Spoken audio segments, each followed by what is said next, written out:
يضلله فلا هادي له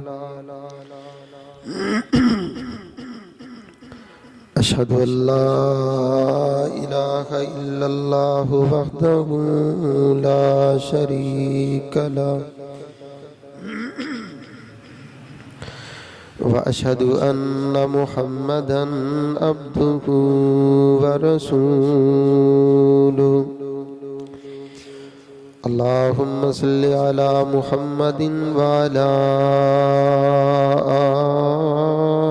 آل محمد كما صليت على إبراهيم وعلى آل إبراهيم إنك حميد مجيد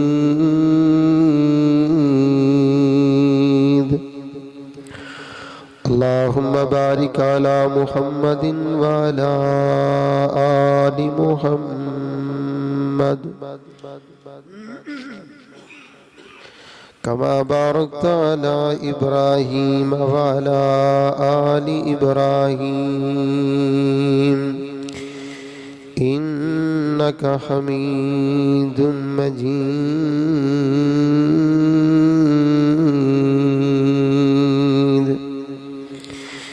يا أيها الذين آمنوا اتقوا الله حق تقاته ولا تموتن إلا وأنتم مسلمون يا أيها الذين آمنوا اتقوا الله وقولوا قولا سديدا يصلح لكم أعمالكم ويغفر لكم ذنوبكم ومن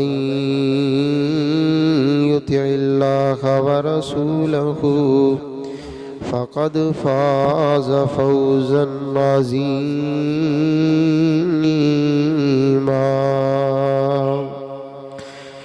يا أيها الناس اتقوا ربكم الذي خلقكم من نفس واحدة وخلق منها زوجها وبث منهما رجالا كثيرا ونساء واتقوا الله الذي تساءلون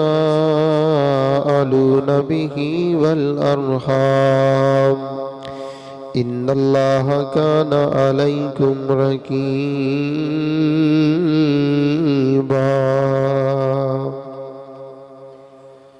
أما بعد فأعوذ بالله من الشيطان الرجيم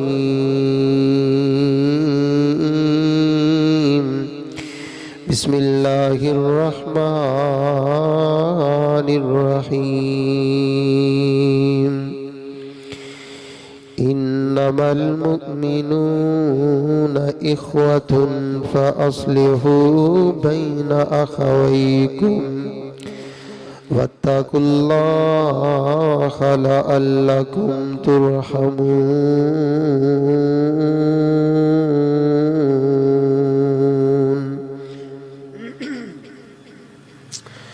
وقال النبي صلى الله عليه وسلم حق المسلم على المسلم خمس رد السلام وعيادة المريض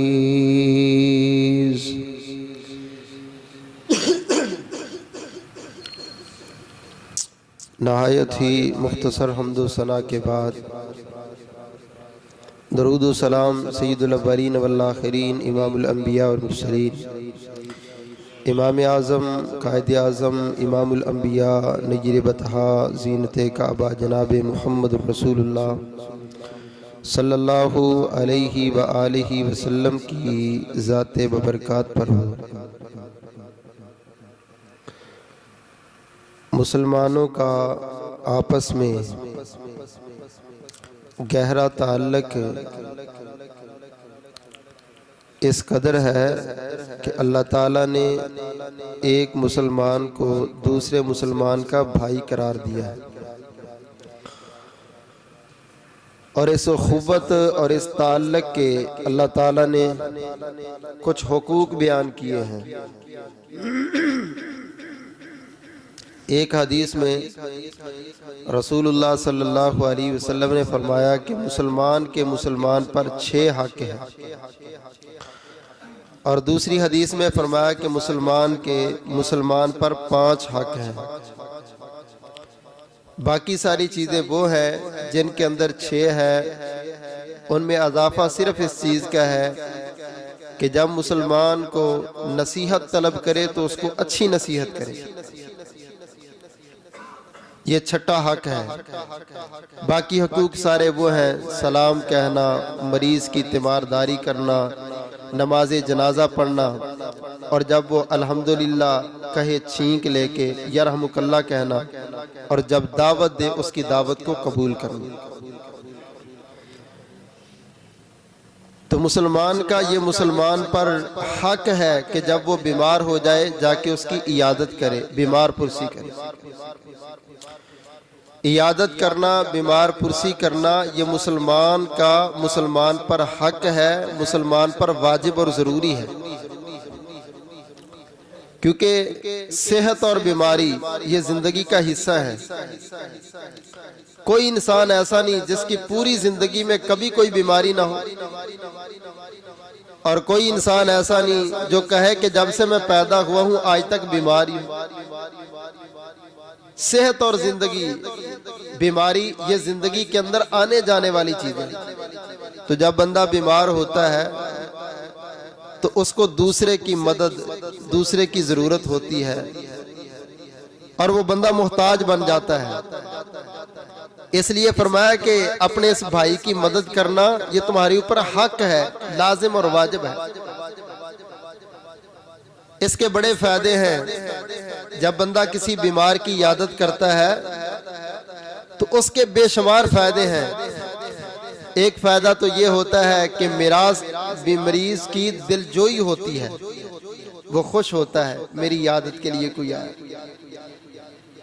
دوسرا یہ ہوتا ہے کہ اس کو حوصلہ دیا جاتا ہے جا کے، کوئی بات نہیں بھائی، آج بیمار ہے تو کل تو ٹھیک ہو جائے گا، بیماری ہمیشہ نہیں رہنی۔ اور تیسرا اس میں بڑا فائدہ یہ ہوتا ہے کہ ملاقات کرنے سے، ملنے سے محبت پیدا ہوتی ہے۔ اور چوتھا فائدہ بندے کی اپنی ذات کو یہ ہوتا ہے کہ بندہ بیمار کو، پریشان حالت والے کو، دکھی کو دیکھ کے اللہ کا شکر کرتا ہے، یا اللہ شکر ہے میں تندرست ہوں۔ یہ مریض کو دیکھنے کے بعد اس کے اندر احساس پیدا ہوتا ہے، پہلے پیدا نہیں ہوتا۔ جب مریض کو دیکھتا ہے یہ ہسپتال میں پڑا ہوا، اس بیچارے کو 4 سال ہو گئے، اس کو 10 سال ہو گئے، اس کی زندگی ہسپتال میں گزر گئی، اللہ کا کتنا شکر ہے کہ میں سلامت ہوں، میں صحت والا ہوں، میں چلتا پھرتا ہوں، یہ نبینا ہے میں دیکھ سکتا ہوں، یہ لنگڑا ہے میں چل سکتا ہوں۔ انسان کے دل میں شکر کا مادہ پیدا ہوتا ہے جب بندہ کسی بیمار کی عیادت کرے۔ اور اسی لیے تاجدار مدینہ امام الانبیاء جناب محمد رسول اللہ صلی اللہ علیہ وسلم نے بڑے ہی پیارے کلمات سکھلائے کہ جب تم کسی بندے کو دیکھو وہ ویل چیئر پر بیٹھا ہوا ہے، تم کسی بندے کو دیکھو وہ کسی بڑی مصیبت میں ہے، جب تم دیکھو وہ کسی بڑی بیماری میں ہے، کسی بڑی آفت میں ہے، کسی بڑی مصیبت میں ہے، تو اس وقت اپنی زبان سے فوراً اللہ کی شکر کے، اللہ کی تعریف کے اور اس بیماری سے بچنے کے کلمے نکالیں۔ یہ شکر کا طریقہ ہے نا، دیکھے گا بیمار کو تو اس کی زبان پر شکر کے جملے جاری ہو جائیں گے، اللہ اکبر کبیرہ، اور کتنے پیارے جملے سکھائے امام الانبیاء جناب محمد رسول اللہ صلی اللہ علیہ وسلم نے فرمایا کہ آفت زدہ کو دیکھو، مصیبت زدہ کو دیکھو، پریشان حال کو دیکھو، بیماریوں میں مبتلا بندے کو دیکھو، انسان اپنی زبان سے جب یہ جملے کہتا ہے الحمدللہ الذی آفانی مما ابتلاک بہ وفضلنی علی کثیر ممن ممن خلق تفضیلا۔ اللہ پاک تیرا کتنا بڑا شکر ہے، تیری کتنی بڑی رحمت ہے میرے مالک، تو نے اس بندے کو جو بیماری لگائی ہے مجھے نہیں لگائی، اس بیماری سے مجھے محفوظ کیا۔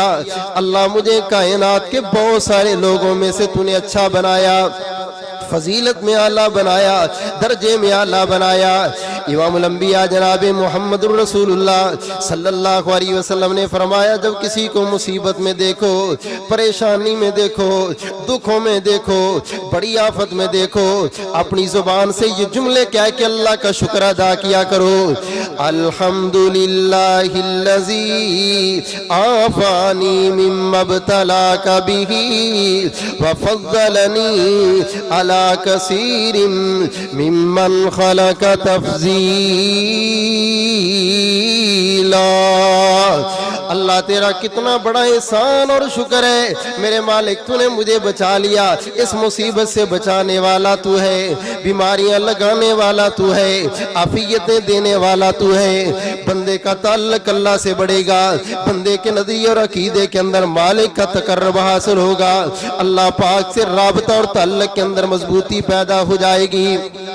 اور صرف یہیں پر بس نہیں، امام الانبیاء جناب محمد صلی اللہ علیہ وسلم کی حدیث صحیح مسلم کے اندر موجود ہے، میرے محبوب پیغمبر نے فرمایا، ان المسلم اذا عاد اخاہ المسلم لم یزل فی غرفۃ الجنۃ حتی یرجع۔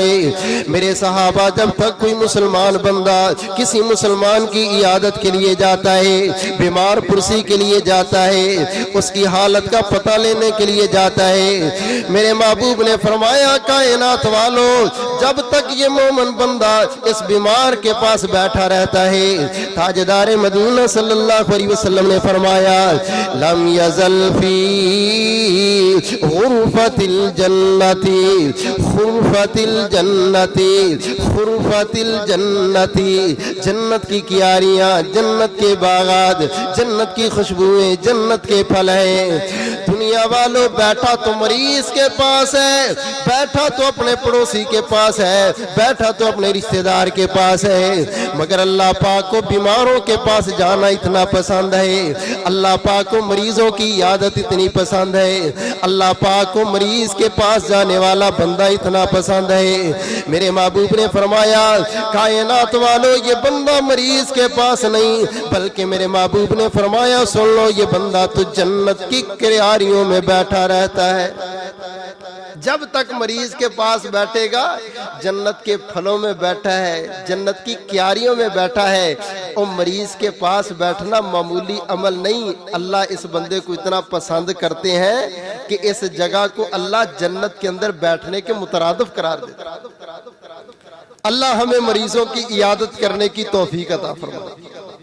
بڑی عظمت کی بات ہے، اسلام کو یہ بڑا پسند ہے کہ مومن اپنے مومن بھائی کی بیماری پر اس کے گھر جائے، اس کی عیادت کرے۔ اللہ اکبر کبیرہ۔ امام الانبیاء جناب محمد صلی اللہ علیہ وسلم کی حدیث جامع ترمذی کے اندر موجود ہے، فرمایا، میرے صحابہ، جب کوئی مومن بندہ کسی مومن کی عیادت کے لیے اس کی بیماری کا پتہ چلا، اس کی بیمار پرسی کرنے کے لیے گھر سے نکل گیا، پتہ لینے کے لیے، عیادت کے لیے چلا گیا، رسول کریم صلی اللہ علیہ وسلم نے فرمایا، کائنات والو، یہ بندہ اپنے گھر سے نکلتا ہے، آسمان سے اللہ پاک نے ایک فرشتے کی ڈیوٹی لگائی ہے جو آوازیں دینا شروع کر دیتا ہے، وَنَادَ مُنَادٍ فِي السَّمَاءِ،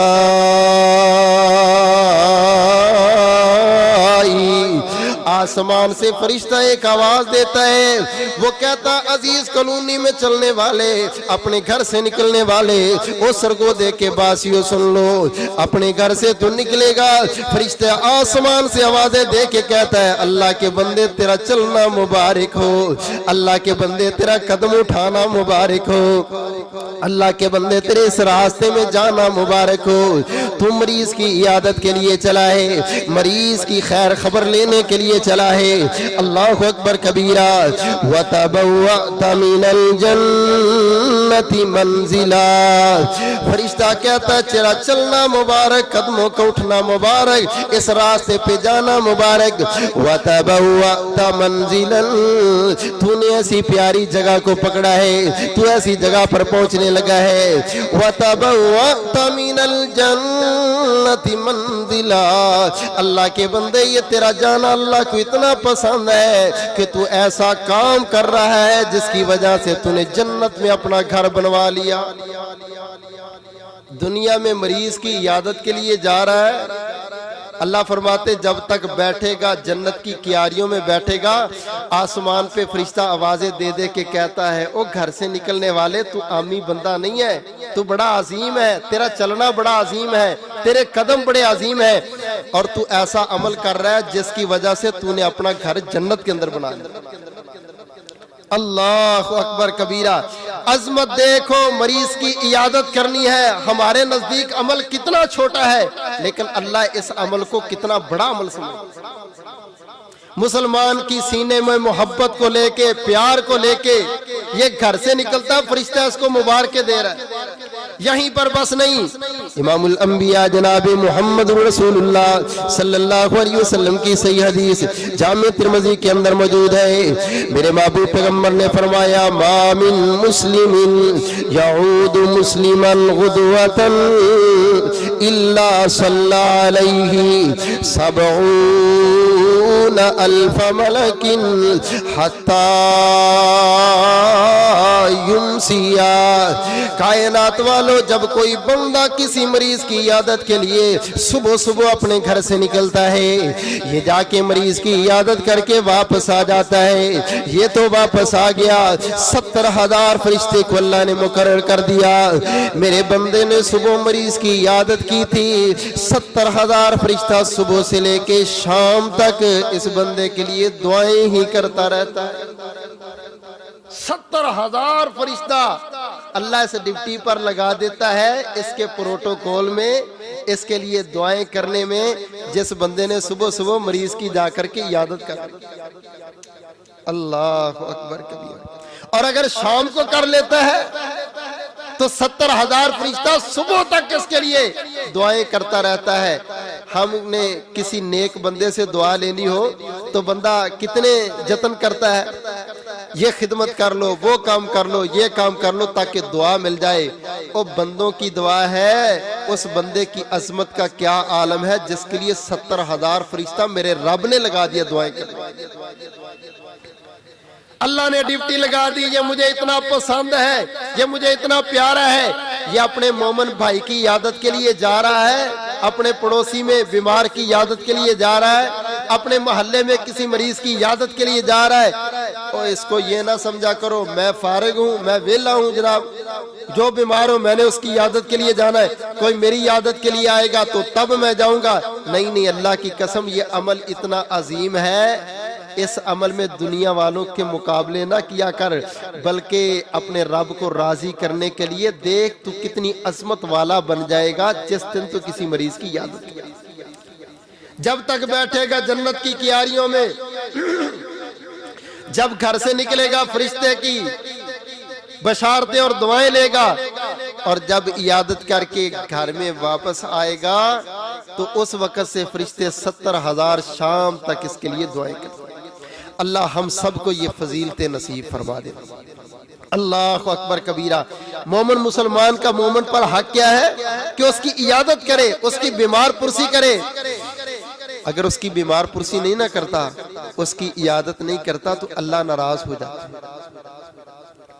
ایک عمل یہ ہے کہ صرف فضیلت ملے, لیکن دوسری سختی اور وعید یہ ہے کہ اللہ ناراض ہو جاتے ہیں. اگر کوئی بیمار کا پتہ چلا ہے اور اس نے اس کی عیادت نہیں کی, یہ اس کی خبر لینے کے لیے نہیں گیا, تو اللہ کو اس بندے سے ناراضگی ہے, اس بندے سے غصہ ہے, اللہ کو یہ بندہ اچھا نہیں لگتا. میں نہیں کہتا, حدیث قدسی ہے, امام الانبیاء جناب محمد صلی اللہ علیہ وسلم نے فرمایا, صحیح مسلم کے اندر حدیث موجود ہے, تاجدار مدینہ نے فرمایا ان اللہ تعالی یقول یوم القیامت، کائنات والوں قیامت کا دن ہوگا، اللہ تعالیٰ اپنے بندوں کو سامنے کھڑا کریں گے، بندوں سے حساب و کتاب لیں گے، بندوں سے ملاقاتیں کریں گے، بندوں سے اللہ تعالیٰ ہم کلام ہوں گے۔ اللہ ذوالجلال ایک بندے کو فرمائیں گے یا ابن آدم مرضت فلم تعدنی، اے اولاد آدم میں دنیا میں بیمار تھا تو نے میری عیادت کیوں نہیں کی، میں دنیا میں مریض تھا تو نے میری عیادت کیوں نہیں کی۔ قال یا ربی کیف اعودک، اے میرے اللہ میں تیری عیادت کیسے کرتا، وانت رب العالمین، اللہ تو ساری کائنات کا پالنہار ہے، ساری کائنات کو بنانے والا، ساری کائنات کے نظام کو چلانے والا۔ اللہ پاک تجھ پر بیماریاں کیسی، تجھ پر مرضیں کیسی، اور میں گنہگار بندہ رب تیری عیادت کرنے کے لیے کیسے آتا۔ اللہ تیری تو اتنی شانیں ہیں، اتنی عظمتیں ہیں، تو اپنے بارے میں خود ہی تو اعلان کرتا ہے، اللہ لا الہ الا ہو الحی القیوم لا تأخذہ سنۃ ولا نوم، اللہ پاک تجھے تو نیند بھی نہیں آتی، تجھے تو اونگ بھی نہیں آتی، میرے مالک بیماریاں تو دور کی بات ہے، تیرے قریب تو اونگ اور نیند بھی نہیں آتی۔ اللہ ذوالجلال تیری بڑی عظمتیں، بڑی شانیں، مالک کائنات میں بندہ ہو کے تیری عیادتیں کیسے کر لیتا۔ میرے محبوب پیغمبر جناب محمد رسول اللہ صلی اللہ علیہ وسلم نے فرمایا، خالق کائنات اپنے بندے سے کہیں گے، او میرے بندے تو کہتا ہے میری عیادت کیسے کرتا، میری ملاقات کیسے کرتا، اما علمت ان عبدی فلانا مریض فلم تعدنی، اے میرے بندے مجھے یہ تو بتا تیرے محلے میں فلاں بندہ بیمار تھا، فلاں بندہ مریض تھا، فلاں بندہ بیمار ہو گیا تھا، تو اس کی عیادت کے لیے نہیں گیا۔ اما علمت انک لو عدتہ لوجدتنی عندہ، میرے بندے اگر تو اپنے اس پڑوسی کی عیادت کے لیے جاتا، اپنے اس بھائی کی خبرگیری کے لیے جاتا، میرے بندے تو اس کی عیادت کرتا تو مجھے بھی اس کے پاس ہی پاتا۔ مجھے یہ عمل اتنا پسند تھا کہ تو اس کی عیادت کرتا، گویا کہ تو مریض کے پاس نہیں، میں رب کی ملاقات کے لیے۔ مریض کی عیادت نہیں کرے گا تو قیامت والے دن خالق کائنات اس پر اعتراض کریں گے، میرے بندے میں بیمار تھا تو میری عیادت کے لیے کیوں نہیں آیا، مجھے تجھ پر یہ اعتراض ہے۔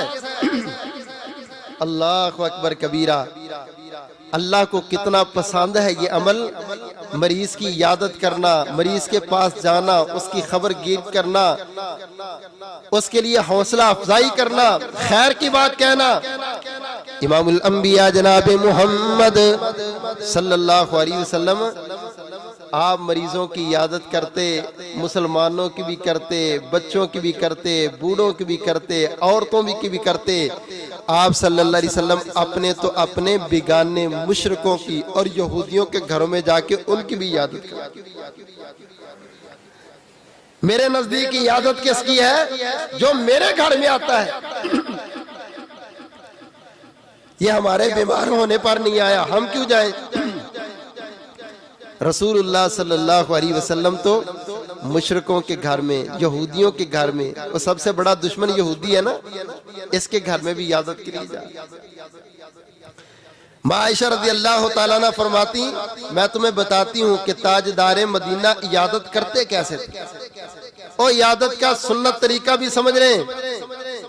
عیادت کرنے جانا تو اگلے بندے پر بوجھ نہیں بننا، 10 بندے اکٹھے ہو کے روٹی کا ٹائم آؤ بھی عیادت کرنے جائیں، اس بیچارے کو اپنی بیماری بھول جائے، تمہاری پڑ جائے، کیا ان 10 بندوں کو کچھ نہیں کھلانا؟ تو پھر انہوں نے تانے دیتے رہنے، آئے تھا تیرا پتہ لینے کے لیے، تو نے تو چاہ بھی نہیں پوچھی ہم سے۔ اور بیمار کی عیادت کے لیے جائیں تو اس کے لیے کچھ لے کے جائیں، کھانے کے چکر میں نہ جائیں، وہ کچھ بھی نہ کھلائے، آپ تو اجر کے لیے جا رہے ہیں۔ مجھے بتاؤ، جنت کی کیاری میں آپ بیٹھے ہیں، فرشتے کی بشارتیں آپ کو مل گئی، 70,000 فرشتہ دعاؤں کے لیے آپ کو مل گیا، اور آپ کا آ کے کیا کہہ رہے ہیں؟ لو جی انہیں سانو چائے نہیں پیا۔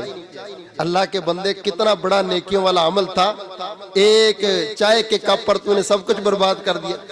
نہیں ایسا جملہ نہیں کہنا، عیادت کا سنت طریقہ بھی یاد رکھیں۔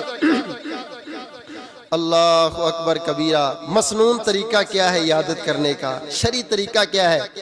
امام الانبیاء جناب محمد صلی اللہ علیہ وسلم کی اہلیہ ماں جی عائشہ رضی اللہ تعالیٰ عنہ فرماتی، تاجدار مدینہ جب کسی بیمار کے پاس جاتے، عیادت کے لیے جاتے، رسول کریم صلی اللہ علیہ وسلم اس کے پاس بیٹھ جاتے، اس کے سرہانے کے پاس بیٹھ جاتے، میرے محبوب پیغمبر اس کے جسم پر ہاتھ پھیرتے محبت سے، پیار سے، اور فرماتے اذہب البأس رب الناس واشفی انت الشافی لا شفاء الا شفاءک شفاء لا یغادر سقما۔ اللہ اس بندے کو ٹھیک کر دے، اللہ اس کی بیماریوں کو دور کر دے، اللہ اس کی پریشانیوں کو دور کر دے۔ مالک شفائیں تو تو ہی دینے والا، تیرے علاوہ اور کون شفا دے گا؟ اللہ شفا بھی اس کو ایسی دے دے کہ کبھی یہ بندہ بیمار نہ ہو۔ اللہ اکبر کبیرہ۔ ماں جی فرماتے تاجدار مدینہ آ کے مریض کے پاس بیٹھتے، اس کے جسم پر محبت سے ہاتھ پھیرتے اور دعا کرتے، اذہب البأس رب الناس واشفی انت الشافی لا شفاء الا شفاءک شفاء لا یغادر سقما۔ اللہ اکبر کبیرہ۔ عبداللہ بن عباس رضی اللہ تعالیٰ عنہ کہتے، میں رسول کریم صلی اللہ علیہ وسلم کے ساتھ تھا، ہم ایک مریض کی عیادت کے لیے گئے، میں نے دیکھا میرے محبوب پیغمبر نے جا کے اس کے سر پہ ہاتھ رکھا، اس کے ماتھے پہ ہاتھ رکھا اور فرمانے لگے اسأل اللہ العظیم رب العرش العظیم رب العرش العظیم ان یشفیک۔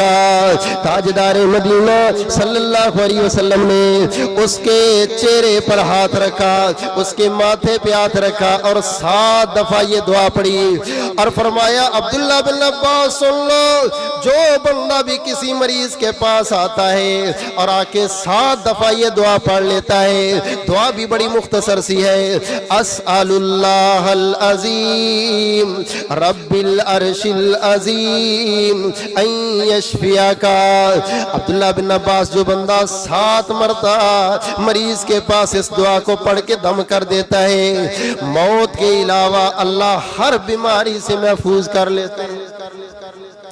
اللہ اکبر کبیرہ۔ تاجدار مدینہ عیادت کے لیے جاتے، دعائیں پڑھتے، جا کے دم کرتے، اچھی باتیں کرتے۔ اللہ اکبر کبیرہ۔ صحابی کہتے ہم بھی ساتھ تھے، رسول اللہ صلی اللہ علیہ وسلم نے ایک عرابی بدوی دیہاتی بندے کی عیادت کے لیے چلے گئے اور آپ کی عادت تھی آپ عیادت کے لیے جاتے تو اچھی باتیں کرتے، اچھے جملے کہتے۔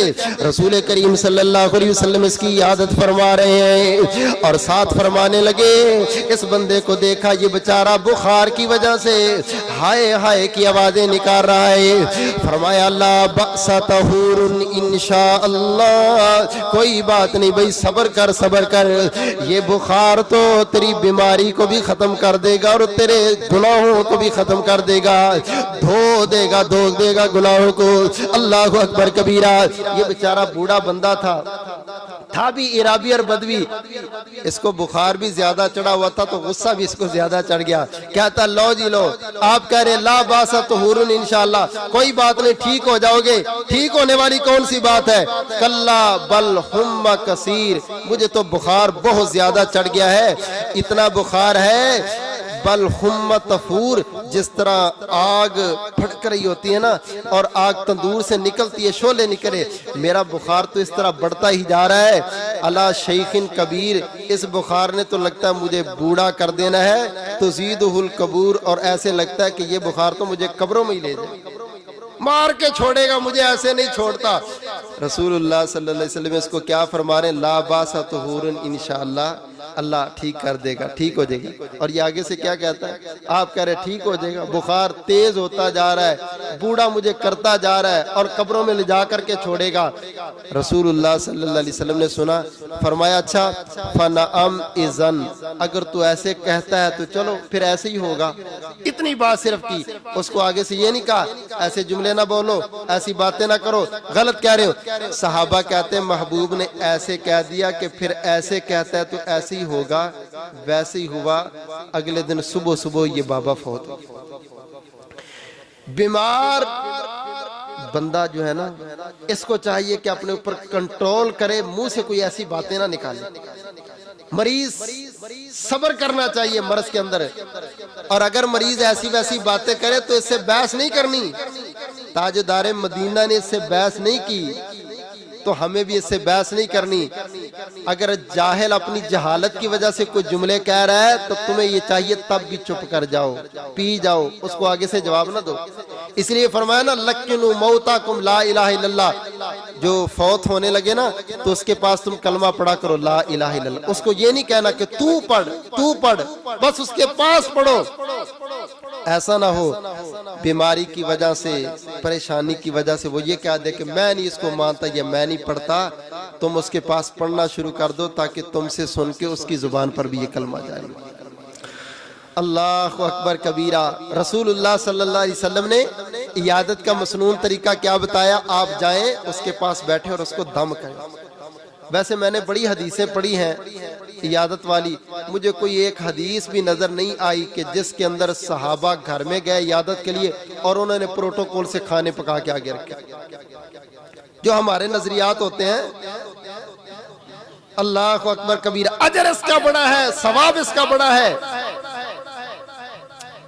ابراہیم نامی ایک تابعی ہے، کہتے ہیں ام درداء کے پاس میں آتا تو مجھے پوچھتی تیری بیوی کا کیا حال ہے؟ بوڑھی اماں تھی ام درداء، صحابیہ ہے، یہ ان کا شاگرد ہے. تو میں بتاتا اماں جی وہ بیمار ہے. فرماتی اچھا بیٹھ، پھر مجھے کھانا کھلاتی اور کبھی کبھی مجھے کھانا ساتھ بھی دے دیتی، اپنی بیگم کے لیے لے جا. تو کافی دنوں کے بعد ایک دن مجھے پوچھا کیا حال ہے تیری بیگم کا؟ میں نے کہا جی اب ٹھیک ہے ماشاءاللہ. فرمایا اچھا پھر معلوم ہوا کہ اب تو کھانا اپنے گھر کھا سکتا ہے، اب میں تجھے نہیں کھلاتا. کیا معلوم ہوا کہ جب تک کسی کے گھر میں مرض ہے ان کی خدمت کرو، ان کو کھانے کھلاؤ، پکا کے ان کے گھر میں بھیج دو. پڑوسی اس کی بیگم بیمار ہے، بیچارے نہیں پکا سکتے ہوں گے، پکا کے ان کے گھر کھانا بھیجو. واللہ یہ بڑے اجر کا کام ہے، یہ بڑے اجر کا. ٹھیک ہے اس پر تیری اخبار میں خبر نہیں لگے گی، فوٹو نہیں آئے گی، لیکن اللہ کے نزدیک تیرا مقام بڑا بن جائے. اللہ ہمیں مریضوں کی عیادت کرنے کی توفیق عطا فرمائے. اللہ اکبر کبیرہ. امام الانبیاء جناب محمد صلی اللہ علیہ وسلم ام صاحب کے پاس گئے. تاجدار مدینہ نے دیکھا ام صاحب بیمار ہے. میرے محبوب کی صحابیہ بڑی ہی نیک ہے. رسول اللہ صلی اللہ علیہ وسلم نے دیکھا ام صاحب بخار کی وجہ سے اس کا جسم بڑا گرم ہے، بڑا ہی زیادہ گرم ہے. رسول اللہ صلی اللہ علیہ وسلم نے فرمایا ام صاحب کیا بن گیا؟ کہنے لگی محبوب بخار نے میرا برا حال کر دیا، جان ہی نہیں چھوڑ رہا، بس بڑھتا ہی جا رہا ہے. کچھ جملے سخت کہہ دیے. رسول اللہ صلی اللہ علیہ وسلم نے فرمایا لا تسب الحمى. ام صاحب بخار کو گالیاں نہیں دیتے، بیماری کو برا نہیں کہتے. کیوں؟ فإنها تذهب خطايا بني آدم كما يذهب الكير خبث الحديد. ام صاحب بخار تو بندے کے جسم سے اس طرح گناہوں کو ختم کر دیتا ہے جس طرح آگ لوہے سے زنگ کو ختم کر دیتی ہے. یہ بیماری، یہ بخار، یہ آفت تو گناہوں سے دھونے کے لیے تجھ پر آتی ہے، اور اللہ اس پر بڑے پیکج دیتے ہیں، بڑے پیکج دیتے ہیں۔ رسول اللہ صلی اللہ علیہ وسلم نے فرمایا، صحیح بخاری کے اندر حدیث موجود ہے، فرمایا اذا مرض العبد او سافر کتب له بمثل ما كان يعمل مقيما صحیحا۔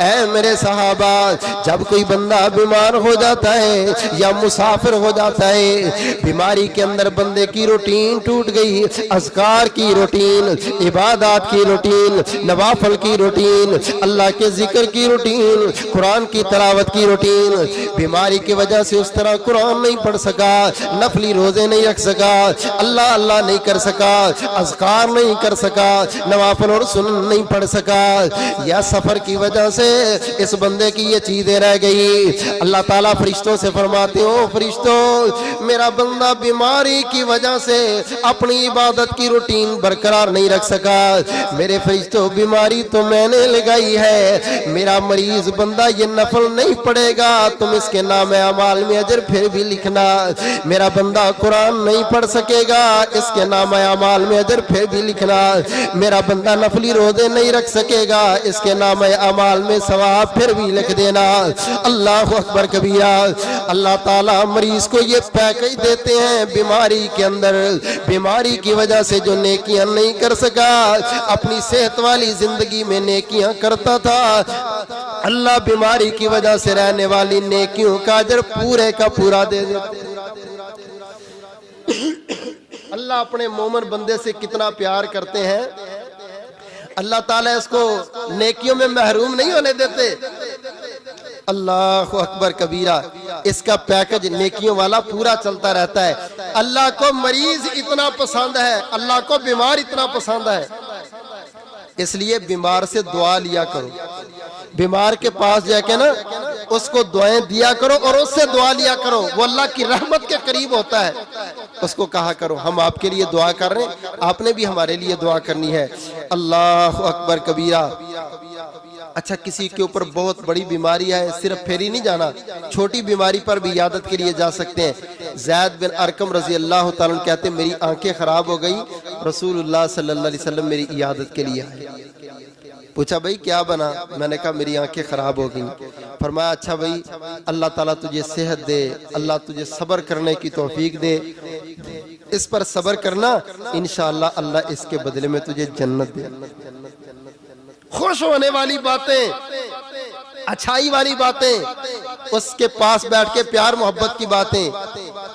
اس بیچارے کی ٹانگ اگر اللہ نہ کرے ٹوٹی ہے تو اس کو دبا دبا کے چیک نہیں کرنا، کبھی مروڑ کے ادھر کبھی ادھر، پھر کیا ہوا تھا کیسے آپ گرے تھے، بھائی چھوڑ دو بس ٹھیک ہے، سائڈ پہ بیٹھ کے۔ لازم نہیں ہے کہ اسی جگہ پہ ہاتھ لگانا ہے جس جگہ پر بیماری اس کو پریشانی ہے، یا پھر اس کے پاس بیٹھ کے ایسی باتیں کرنا۔ ہاں ہمارے محلے میں بھی ایک بندے کی ٹانگ ٹوٹی تھی، اسی طرح ایکسیڈنٹ ہوا تھا، بس اس کی تو ٹانگ انہوں نے پھر کاٹ ہی دی۔ ایسے جملے کہنا جس اس بیچارے کی اس مرض میں اور مصیبت بڑھ جائے، مرض بڑھ جائے، نہیں، حوصلے والی باتیں کرنی ہے، اچھائی والی باتیں کرنی ہے، بہتری والی باتیں کرنی ہے۔ خواتین کو زیادہ ہی بیماری ہوتی ہے، عیادت کے لیے چلی گئی، اوہو یہ ہو گیا، وہ اچھی طرح سے پتہ کروانا، ٹیسٹ وغیرہ کروائیں، نہیں اچھی طرح سے ٹیسٹ کرو۔ پچھلے دن ہمارے محلے میں ایک عورت تھی ایسی بیچاری فوت ہو، لو جی جیسے اس کو یہ کہیں گے نا تو وہ سمجھے گی کہ شاید یہ بیماری واقعتاً مجھے موت کا پیغام۔ اللہ اکبر۔ موت کا تو کسی کو پتہ نہیں ہے، کسی کے کہنے سے موت نہیں آتی۔ رسول اللہ صلی اللہ علیہ وسلم کے زمانے میں ایک بندہ فوت ہو گیا، صحیح سلامت تھا۔ آج تو ایسی اموات بہت زیادہ ہیں، یہ جس کو ہم ہارٹ اٹیک کہتے ہیں، دیگر موتیں کہتے ہیں۔ رسول اللہ صلی اللہ علیہ وسلم کے زمانہ میں بندہ فوت ہو گیا، کوئی اس کو بیماری نہیں تھی، اچانک فوت ہو گیا۔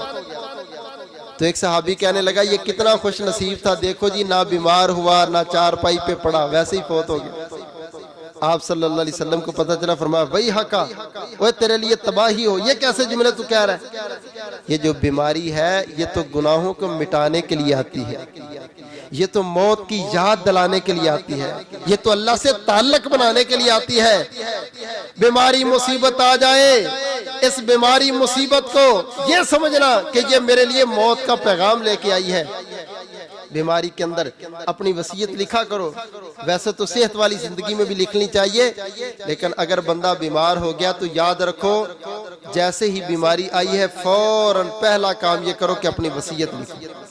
اور وصیت کیا ہے؟ میں نے اتنے پیسے کسی سے لیے ہیں، اتنے کسی کو دینے ہیں، فلاں بندے کے ساتھ میرا یہ معاملہ ہے، فلاں بندے کے ساتھ یہ معاملہ ہے، اس کو لکھ لو. یا اپنے گھر والوں سے متعلق اور کوئی کر رہی ہے، اس بچے کا ہمارا رشتہ فلاں جگہ پہ میں چاہتا ہوں کرو، اس بچے کو یہ بناؤ، یہ کرواؤ. یہ ساری چیزیں تیری ڈائری میں لکھی ہونی چاہیے. بے شک اپنے پاس محفوظ رکھ، بعد میں اللہ سے دے دے، کاٹ کے نئی چیزیں لکھ سکتے، کوئی ایسی بات نہیں. مگر وصیت کا حکم ہے کہ تم میں سے ہر بندے کو چاہیے کہ اپنی وصیت لکھ کے رکھے. واللہ وصیت لکھنے کے لیے بیٹھو، آدھے ٹھیک ہو جاؤ گے، آدھے. وصیت کب بندہ لکھتا ہے؟ جب اس کو ہوتا ہے کہ یہ میں لکھ کے جان مرنے لگا ہوں، یہ میرے پچھلے پڑھیں گے اس کو. اللہ اکبر کبیرہ. اور بیمار کو چاہیے دیکھ لے میرے کوئی روزے تو نہیں رہتے، اگر روزے رہتے ہیں تو جلدی سے خود رکھ لے، اگر خود نہیں رکھ سکتا تو وہ رسا کو رکھوائے. ان کو بتا دے بھئی اگر میں فوت ہو جاؤں میرے فرضی اتنے روزے رہتے ہیں، وہ تم نے رکھنے. اور مریض کو چاہیے اپنی زندگی میں بیماری آ گئی ہے تو فوراً تاخیر نہ کرے. بھائی سے لڑا ہے، بہن سے لڑا ہے، چاچے سے لڑا ہے، مامے سے لڑا ہے، پڑوسی سے لڑا ہے، ادھر والے سے لڑا ہے، ادھر والے سے لڑا ہے، ان کے گھر چلا جائے یا ان کو اپنے پاس بلا لے اور بلا کے کہے کہ اللہ کے لیے مجھ سے اگر زیادتی ہوئی ہے تو مجھے معاف کر دو. زندگی کا نہیں پتا، موت کے علامت جو ہے وہ بیماری ہے اور بیماری میرے پاس نہیں. اس سے پہلے کہ تیری چارپائی اٹھے تو دنیا تیری چارپائی کو اٹھاتے ہوئے روئے اور رو کے کہے کاش چاچے کو منا ہی لیتے، کاش اس بھائی کو منا ہی لیتے، کاش اس ہمشیرہ کو منا ہی لیتے. اللہ کی قسم پھر رونا کام نہیں آئے گا اور پھر چارپائی کو اٹھانے والوں کا رونا بھی کام نہیں آئے گا. تیرا تو معاملہ تمام ہو چکا ہوگا، تو اللہ کے پاس جا کے جتنا بھی پچھتائے کوئی فائدہ نہیں ہوگا. اللہ نے تجھے مہلت موت کے لیے مہلت بیماری کو بنا کے بھیجا ہے کہ یہ بیماری آئی ہے، اس بیماری کے اندر تو اپنے معاملات کو سنبھال. یہ بیماری مہلت بن کے آتی ہے اور یہ لازم نہیں کہ بوڑھے کے اوپر آئے، جوان پر نہیں آ سکتی. جس بندے کو بھی اللہ نے یہ مہلت دے دی ہے وہ یہ کام کر لو. باقی تو ہم میں سے ہر بندے کو چاہیے کہ وہ اپنی زندگی میں کسی کو ناراض نہ کرے، کسی سے تعلقات کو خراب نہ کرے، جتنی جلدی ہو سکے صلح کر لے، منا لے، جا کے ان کے پاس چلا جائے، صلح کی بھیک مانگ لے. لیکن اگر بیماری آ جائے تو بالخصوص اس بیماری کے اندر ان کاموں کو ہدف رکھنا ہے. سب سے پہلا کام کیا ہے؟ تم نے وصیت لکھنی ہے. اور دوسرا کام کیا کرنا ہے؟ اگر تمہارے ذمے کوئی نمازیں رہتی ہیں بیماری کے اندر جو رہ گئی، روزے رہتے ہیں، یہ لکھ کے دو کہ بھئی میری اتنی نمازیں، اتنے روزے میں نہیں رکھ سکا. اور یہ رسول اللہ صلی اللہ علیہ وسلم نے فرمایا ورثاء کے ذمے پہلی چیز یہ ہے کہ اس کی طرف سے نماز کو ادا کریں، اس کی طرف سے روزے ادا کریں جو اس کی زندگی میں رہ گئے. مرنے والے کے بعد کوئی روزے نہیں ہیں، جو زندگی میں روزے رہ گئے تھے وہ رکھنے پڑیں گے. جو زندگی میں نمازیں رہ گئی تھی، نمازوں کی قضا اس کیفیت میں نہیں ہے کہ نمازیں پڑھی جائیں، بلکہ نمازوں کا معاملہ یہ تھا کہ وہ تیمم کر کے اس کو اشارے سے نمازیں آپ پڑھا دیں، لیکن روزے اس کو رکھنے پڑیں گے. اس طرح قرض کا معاملہ ہے تو قرض اس کو ادا کرنا پڑے گا. لڑائی جھگڑا ہے تو صلح جا کے کر لے، اور کسی سے کوئی لین دین کا معاملہ ہے تو وہ جا کر کے کر لے. اور اگر اپنی زندگی میں اس نے کوئی معاملات کیے ہیں کہ اللہ کے راستے میں میں مسجد کو دیتا ہوں، مدرسے کو دیتا ہوں، جہاد میں دیتا ہوں، فلاں بیوہ کو دیتا ہوں، فلاں جگہ پہ دیتا ہوں، تو یہ لکھ کے باقاعدہ اپنی اولاد کو کہہ دے میرے بچوں میں نے اپنی زندگی میں یہ صدقہ جاریہ بنایا تھا، میرے مرنے کے بعد میں چاہتا ہوں اس کو جاریہ ساری رکھو. تیری زبان کے اتنے جملے ہوں گے قبر میں جا کے تجھے احساس ہوگا کہ یہ جملے تیرے لیے کس قدر تیری درجات کی بلندی کا باعث بنے. اللہ تعالیٰ سمجھ کے عمل کی توفیق عطا فرمائے. اللہ ہماری اصلاح فرما دے. اللہ کریم مریضوں کی عیادت کرنے کی توفیق دے، جو بھی مریض ہے اللہ تمام کو شفائے کاملہ عاجلہ نصیب فرما، اللہ جو مقروض ہیں ان کو قرض ادا کرنے کی توفیق عطا فرما، اللہ کریم جن بچوں نے امتحان دیے یا دے رہے ہیں اللہ ان کو کامیابی نصیب فرما، جو مسلمان پریشان حال ہیں اللہ ان کی پریشانیاں دور فرما، جو کافروں کی قید میں اللہ ان کو رہائی نصیب فرما، اللہ ہمیں زندہ رکھنا ایمان پر، موت آئے شہادت والی مقبول موت نصیب فرمانا، آمین ثم آمین، وآخر دعوانا الحمدللہ۔